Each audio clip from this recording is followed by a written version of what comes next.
अस्वीकरण। यह कहानी वयस्क दर्शकों और उससे अधिक उम्र वालों के लिए उपयुक्त है।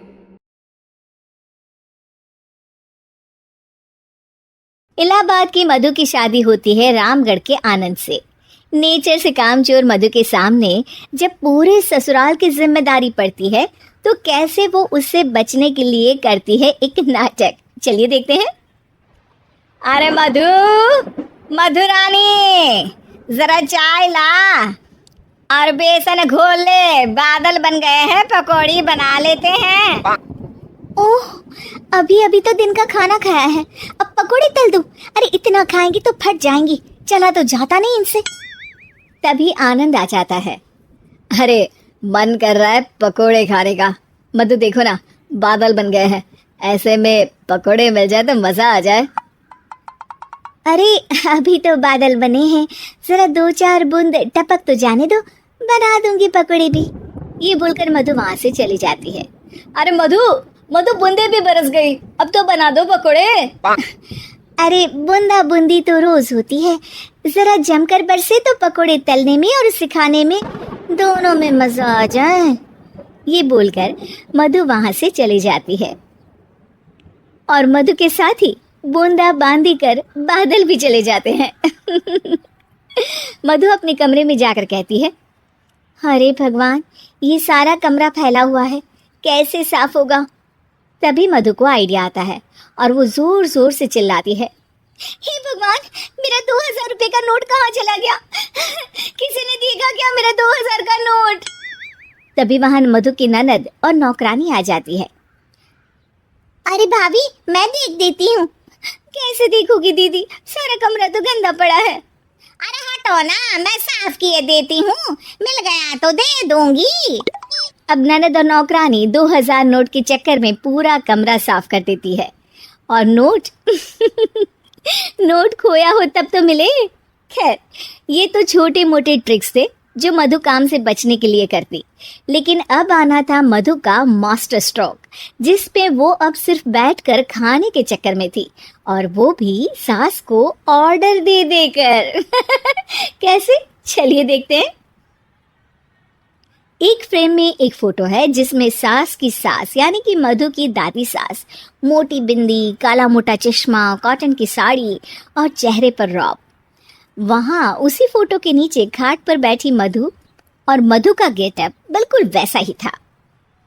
मधु दादी सास की भूमिका में कहती है, अरे चंदावती, चंदा रानी, जरा चाय दे मलाई मार कर।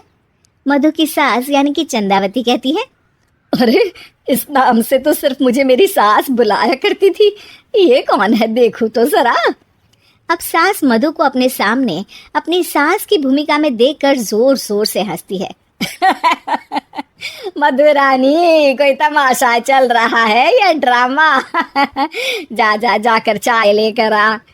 मधु जो कि ये दिखा रही थी कि वो सास की सास है या फिर उसकी आत्मा उसमें आ गई है, वो क्या करती है?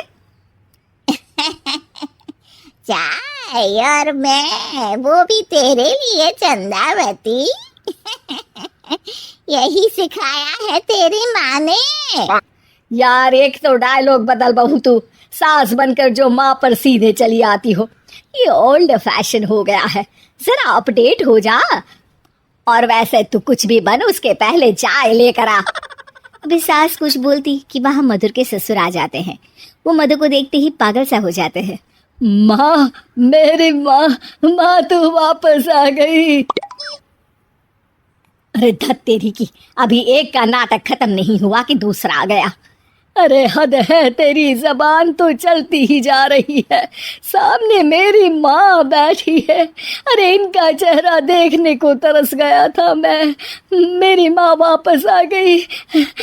ये देख, मेरी माँ आ गई। ये नहीं कि देसी घी के लड्डू बनाए, बस जबान चला रही हो। अरे जाने दे धनकलाल, इसे तो शुरू से ही बोलने की तमीज नहीं है, मेरी तो आदत हो गई है दब दब कर रहने की। नहीं नहीं माँ, ऐसे कैसे ये सब करेगी? अच्छा मैं दुकान जा रहा हूँ, शाम को तेरी पसंदीदा गर्मा गर्म जलेबी और समोसे लेकर आऊँगा माँ। ससुर वहां से चले जाते हैं। अब बेचारी सास अपनी ही बहू के नाटक में फंसकर सारा दिन सारी रात काम करती। लेकिन कब तक? एक दिन की बात है। बेटा आनंद, मेरे तो हाथ पैर सब दर्द हो रहे हैं, मुझसे नहीं होता इस उम्र में इतना काम। हाँ माँ, तू ठीक कह रही है। वैसे भी माँ, दादी को तो मरे अभी सिर्फ 5 साल हुए हैं, फिर मधु कैसे दादी हो सकती है? अरे वही तो बेटा, मैं तो ये सोच रही थी कि कहीं दादी मधु के रूप में तो पैदा नहीं हो गई। मतलब ना, ये सारा नाटक है बेटा, लेकिन अब जल्द से ये नाटक बंद करा दे तू। ठीक है माँ, लेकिन अब मधु को मधु की जुबान में ही सिखाना होगा। दोनों माँ बेटा कुछ बात करते हैं और अगले दिन सास मधु का बड़ा सा सोने का हार गले में डालकर घूम रही होती है। मधु जैसे ही अपना हार सास के गले में देखती है, परेशान हो जाती है। अरे अरे, ये क्या? ये हार तो तू अपनी बहू को दे चुकी थी। नहीं नहीं माँ जी, बिल्कुल नहीं। आप ही ने तो कहा था कि जब तक आप जिंदा है ये मैं ही रखूं। अब आप तो जिंदा ही हैं, तो ये हार मैं उसे कैसे दे सकती हूँ? अरे लेकिन तभी वहाँ आनंद आ जाता है। दादी दादी, मैं आपके लिए भैंस लेकर आया हूँ, बाहर खड़ी है। जरा अच्छे से नहलाकर उसके गोबर से आंगन लीप देना और गोबर के कंडे बनाकर सुखाने डाल देना। और हाँ, जरा ताज़ा ताज़ा दूध भी निकाल देना दादी। और फिर माँ बेटे हंसने लगते हैं। मधु सोच में पड़ जाती है। भैंस? नहीं नहीं, इतनी बड़ी भैंस की मैं सेवा करूं? ना बाबा बना, मैं तो बहू बनकर घर वालों की ही सेवा कर लूं, उतना ही बहुत है। माँ जी, नहीं नहीं। अरे अरे, क्या हुआ बहू, तुम वापस आ गई क्या? तुम्हें सब कुछ याद आ गया? हाँ हाँ, सब याद आ गया, पूरा पूरा याद आ गया। अब सास चैन से खाट पर बैठती है और जोर से कहती है, सब याद आ गया ना? तो चल जा, चाय लेकर आ, और वो भी मलाई मार कर। अगर कहानी पसंद आई हो तो लाइक जरूर करें, कमेंट करके बताएं आपको एंड का ट्विस्ट कैसा लगा। ऐसी ही फनी, इमोशनल और फैमिली कार्टून कहानियों के लिए पड़ोसी प्रोडक्शन को सब्सक्राइब करें और बेल आइकॉन दबाएं। मिलते हैं नेक्स्ट वीडियो में एक नए जबरदस्त कहानी के साथ।